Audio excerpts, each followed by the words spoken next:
مثلا بهذا عدينه مثال يركب حنو si loo fahmo cawlkaas gabadh baa dhimatay yani laa qadar lah soo saas ma ahayn laa qadar lah marka waxay ka tagtay ninkeedii bay ka tagtay iyo walaasheed iyo laba ruux ay isku hooyo yihiin bay ka tagtay oo fiirsada si fiican masaladaas waxay ka tagtay ninkeedii wax xaruura kama tegin iyo laba ruux ay isku hooyo yihiin iyo walaasheeda isku hooyo isku aaba yihiin walaasheeda isku hooyo isku aaba yihiin ninka xaqa uu leeyahay maxay tahay nisb walaasha kaligeed markay leedahay maxay leedahay nis caruurtii ay isku hooyadahay maxaa la siin marka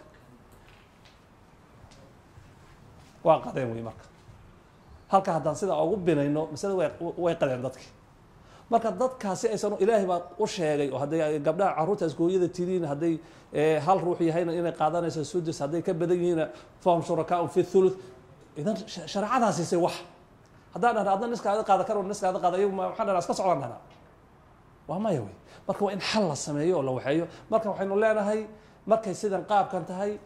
qolyahan walaalaha ee isku hooyada ah mas'aladoodii waxay ahayd waxay ka baxaysay sudus bay ka baxaysay gabadhan iyo wiilkana mas'aladooda maxay ka baxayeen nis bay ka baxayeen laba markii lix lagu dhufto maxay noqonaysaa 12 soo saas ma ah may marka laba ku dhufo laba waxaad ku dhufataa laba saddex ku dhufo saddex ayuu waa saddex thuluth weeye laba saddex ku dhufo lix weeye aslu mas'ala lix bay ahayd lixdii haddaynu dhahno saddex loo kala qaato waxay noqonaysaa kakac waxaan leenahay aslu mas'ala waxay ka baxaysaa 7 aynu ka dhignaa mas'ala xabadaan ku daraynaa waxay masaladu ka asaxaysaa 7 ka asaxaysaa kuwana saddexdoodii baan siinaynaa kuwana saddexdoodii baan siinaynaa xabada dheeraadkan qaraabadii baan u qaybinaynaa meesha ku qadsanayd marka cawlku waxaa weeye waxay qaadan lahaayeenna in la yareeyo mas'aladii sihaanta ay ku dhismi lahaydna la badiyo maxaa yeelay 6 bay ahayd 7 aynu ka dhignay marka taasaa cawlkii annaha العول عولك اصطلاحا حق اصطلاح هو زيادة كردين وهي في مجموع السهام سهامتا مجموع عود إلا كردية سهامتي المفروضة إلى فرض يلي سهامتي بمعنى قسمه قيبتي إلى فرض يلي إلهي فرض يلي إلا كردية إيو ونقص في أنسباء الورثة ورثة نصيب كودي أولا نسقاميه ووحلا قصوة شره وذلك أرنتاسي وعند تزاحم الفرائض فرائض markay isciriiriyaan way ee faraa'idka markay isciriiriyaan oo isku bataan way iyo wakathratuha markay bataan bixaythu meel tastaqriqu ay dhamaysanayaan jamiicu tarakati tarikada xoolihii laga tagay dhammaanteed bay dhamaysanayaan qayb wayabqa waxa soo haraya bibacdi ashaabi alfuruud furuush ashaabteeda qayb kamida biduuni nasiibin bay soo harayaan oo min almiraati miraati kamida فنضطر بركة وحين لو دبات الجليي وحلو بعض الله دباته عند ذلك أرنتاسي إلى زيادة أصل المسألة مسألة أصل كأنها زيادة ماشي لح هيد إن الكرية تطبع مقدم يعني هو مثال ولح الكلية لكن مسألة كسواساء بركة عوشة وحبال القدرية حتى تستوعب إلى كجاد التركة حوله جميع أصحاب الفروض أصحاب فروش فرد كالهيد لما تضي حوله كجادان ونول بقيبته لها الله يسيه وبذلك سداس درتيد يدخل اسو غليا النقص نسقانتنا اساسي كسو غليس حوله كان وحبا laga soo jaray kan waxa laga soo waxa la jajafay marka nusqaantii ay xoolaha qaadan lahayn nusqaantana xagaasi ka soo galaysaa وبذلك أرنتاس يدخل سوق غليا النقص نسقانتي الى كل واحد من الاركان من الورثه ورثه كمده ولكن بدون ان يحرم يدو ان laga xirmaaninin oo loo diidin bay nusqaanta soo gali أحد روحنا أو من الميراث ده واحد حليه روح القديمة شرته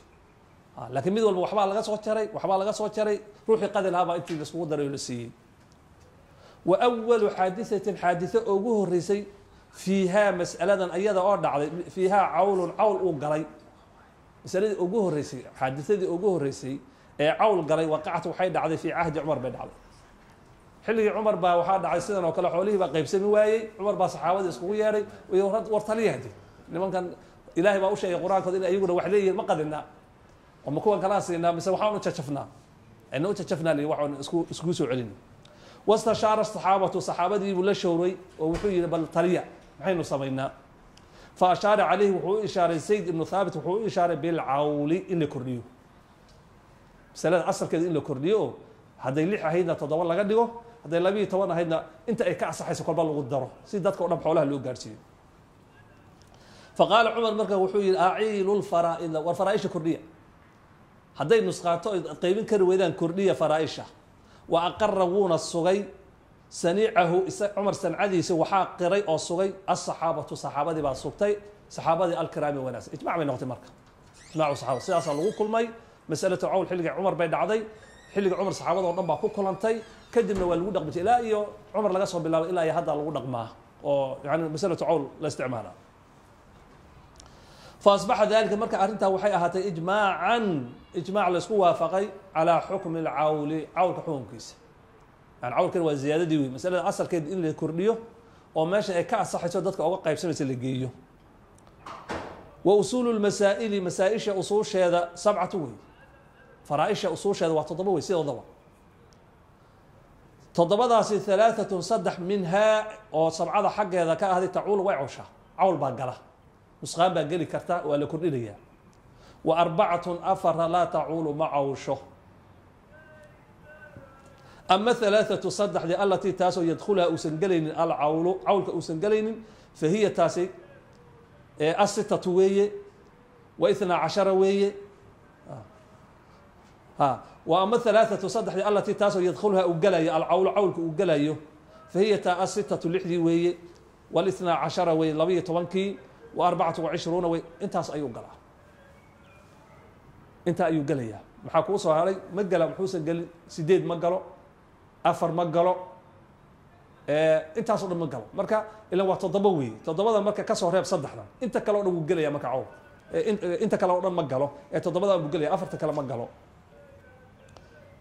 halka markuu inooga soo baxay duuduubkaasi masaa'il baa jirta marka 12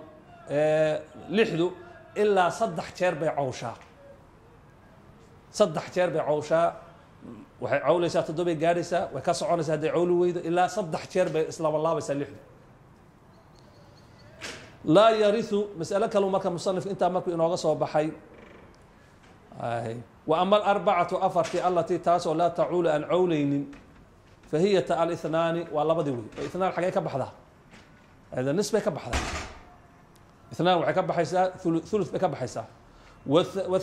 والثلاثه صدح دي وي والاربعه افرتي وي وثمانيه سديدي وي ثلثان تي وي اثنان وكبخيا ثلث وكبخيا او لبدي عوي ثلثان وحول او قال ما جير ددكو ميشن يعني فرائش اهل فرائدك ميشن جوج هدي دد اهل ثلثان ku jiraan cawl galimhiis dadka faraaisha wax qaybsanaya haday ku jiraan naam mesela ba dad afar ku qaybsanaya cawl ma galayso marka ma cawlayso kulay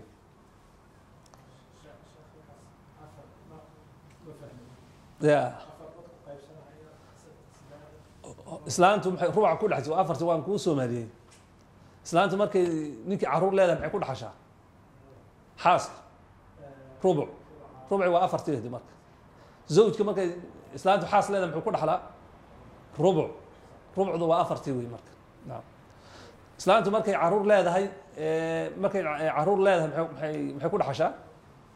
thumun 8daas weey marka la yarithu madaxlo marka ولد الملاعنة مد الله لعان تم ولد كذا ما دحله يوزانية ولد السنة ما دحله إلا من أمه ويدي مين ملاعنة وعلى هذا نبى إسلامتي أورك على ده هي المهن أنا ما دحلم إن إسلامتي أورك على ماشي كنت أنا ما أقام قانون بكيا يا شرع ما كان ممكن سيدا هذا كيا له ملاعنة اللي هذا مركل لو يروح على السكور كينيا وحال وين الله عن تنتان أو afar jeer aad hadasho allacnad isku tuurto suuratu nuur islaantina waa laga horkeenaya intii mulaacana markay sida intii u lacaantamaan sida ay ku kala tagaan ilmaha markay dhasho ilmaha ayuu ku abtirsanaya ma ninkii diiday baa loogu abtirin maya looguma abtirinayo hooyadii baa loogu abtirinaya mar haddii hooyadii loogu abtiriyo hooyadii baa ilmaha dhaxli isla hooyadii uu dhaxli abtiyaashii uu raacaya ilmaha xagga abtiyaashii buu ku abtirsanaya abtiyaashii baa dhaxlaya waa walaasho xagga uu aadaya laakiin xagga aabihi waa ka soo dabargo'ay laana saa ikra لأن واحد نصف إنه ميقع محي هيد أسباب الإرث ميقعها صدح بأسباب الإرث وما هي